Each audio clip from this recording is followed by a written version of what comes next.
Welcome to Your Energy Minds podcast. My name is Natalie Joy. And I'm Cammie D.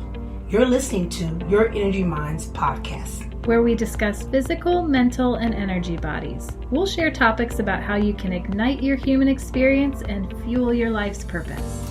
Think of us as your intuitive soul sisters, riding alongside you on your journey. We are Your Energy Minds. Welcome back to our series of survival of the empaths. But today we're going to talk not only about surviving as empaths, but also thriving. First, we need to talk about the difference between observation and absorption. So to thrive as an empath, you have to observe the energy and not absorb it. Absorb. So just observe your surroundings. Check out the lighting, the smells, the sounds, not so much take in the energy. And as Natalie was saying, you have to know the difference. To when you begin to absorb other people's energy, that means like you're taking it on as yourself, and you don't want to make it part of yourself. And what I mean by taking it on is just like a sponge sucking up information. And so with that information, if you don't wring it out, you don't wring the sponge out, it becomes stuck in you. So you just got to know how to let it go. You have to not to absorb what people are thinking, not to absorb how people are feeling, not to absorb those things. Because that can result in physical and emotional fatigue, and empaths often take on extra stress around them. So observing is a less taxing way to see what's going on without absorbing things around you. So here's some things and some tools that we use to help us not absorb energy. First things that I would talk about that you can use are crystals. There are plenty of crystals out there that will help you not absorb energy. A few of them, to name a few of them: hematite, black tourmaline, labradorite, amethyst, tiger eye, smoky quartz. And what you can do with these crystals, you can put them places on your body, put in your pocket, put one in your sock. Just areas that you can that you feel protected. Hey, they have all kinds of like little pouches you can buy. You can hang it around your neck. Like me, I personally wear a stone around my neck, and that helps me with protection, just from absorbing all kinds of things. Yeah, I have rings and earrings. You can get large stones, large rocks, and decorate your house with them. You can put them in your office. You can put them next to your computer. Well, Cammie, we should have probably started with this one first, especially since it's one that has been a big challenge for both of us, and it is setting boundaries. So you have to learn how to say no and establish boundaries just to protect your own energy. And it can be difficult when some of those energies are family or friends or places that you frequent often. So what are some of the things that you've done to set boundaries? No, period. Those are some of the things that I've done. That is a big one. That is like the huge one. Just saying no. But sometimes, being empathic or, however, it's kind of hard to say no. It's very hard to say no. Yeah, has been the hardest. That's the hardest one. But yeah, that one. And also too, I kind of do something. I visualize, I put this white light around me, a bubble. I put myself in a bubble. That helps a whole lot. Yeah. And the boundaries can be anything from, for me, watching the news or taking social media breaks. I started off taking long social media breaks, and then I got off altogether just because it was a roller coaster of energy just being absorbed as I was perceiving what people were putting. There's no control over it. And the news is quite often all of the worst things that are going on in the world. And I had to just stop watching it years ago because I knew it affected my energy. So those were boundaries I set for myself. Yeah, like you said, definitely the social media. Have you ever just been on social media all day, scrolling, listening to things, laughing, like sad a things? Cat video, yay! Yeah. And then oh no, an army soldier, yes, reuniting with their family is kind of sad, and it's an emotional roller coaster. Yes. It's very hard to control your energy. It's like giving that to some other device, yes, to decide how your energy is going to be that day. Yes, and when you get off, sometimes you're mind boggled, like fried almost, because you've given it all away. Like she said, you're crying, you're laughing, you're sad, you're mad. That's a lot, you know? And that affects everybody, but especially empaths who sometimes aren't just observing, they're absorbing all of those emotions. Yes. Another tip that we've talked about is grounding, but we've talked about it as far as after you've absorbed the energy, how you ground to kind of release that energy. But you can also ground before you go meet someone or go into a location that might have unbalanced energies.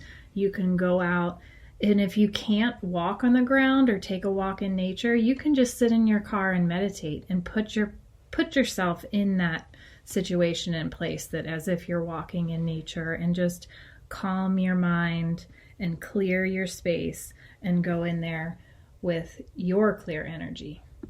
And also another tip that we also have too are taking cold showers or being in cold water. Sometimes when you take a cold shower and you turn it down, it releases endorphins. It makes electrical impulses to the brain.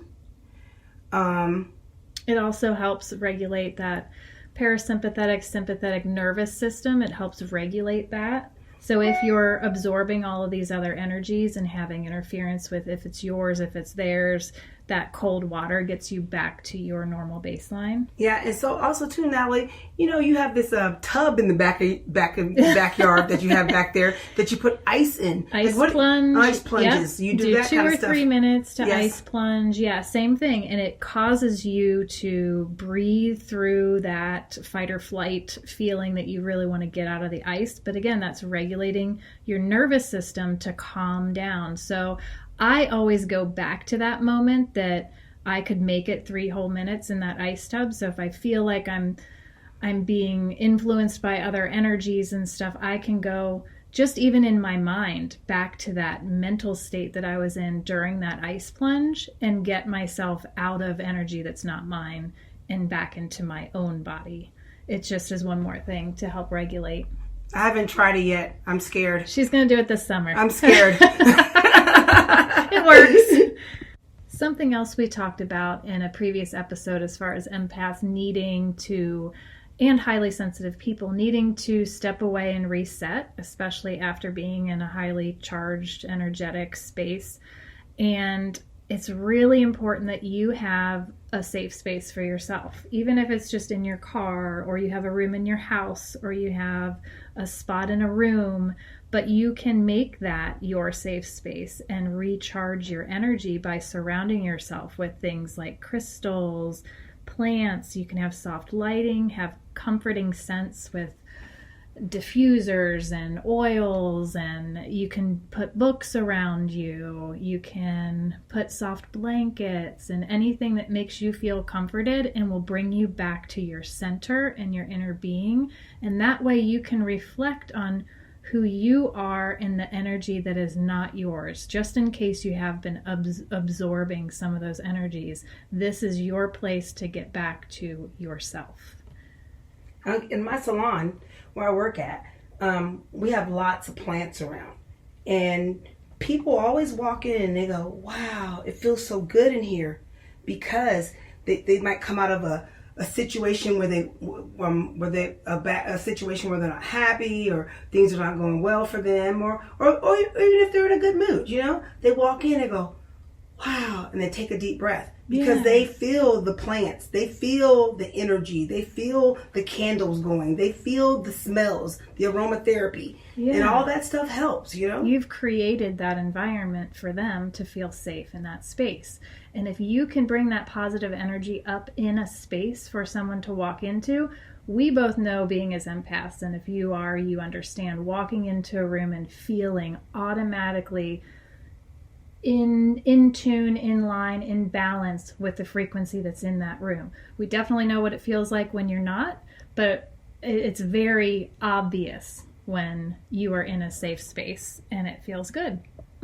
These are just a few tips to help you navigate and find emotional balance as an empath. Certainly there are many, many more, but these are just a few that Cammie and I have used ourselves and we find helpful. And Certainly, one more huge thing that she and I do, or have done in the past and still do, are affirmations. Having affirmations or mantras each morning or before bed, especially before you enter your dream state, they're very powerful. So what are some of your favorites, Cammie?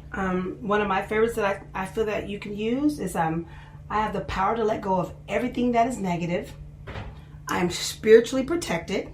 I am safe and protected in all situations.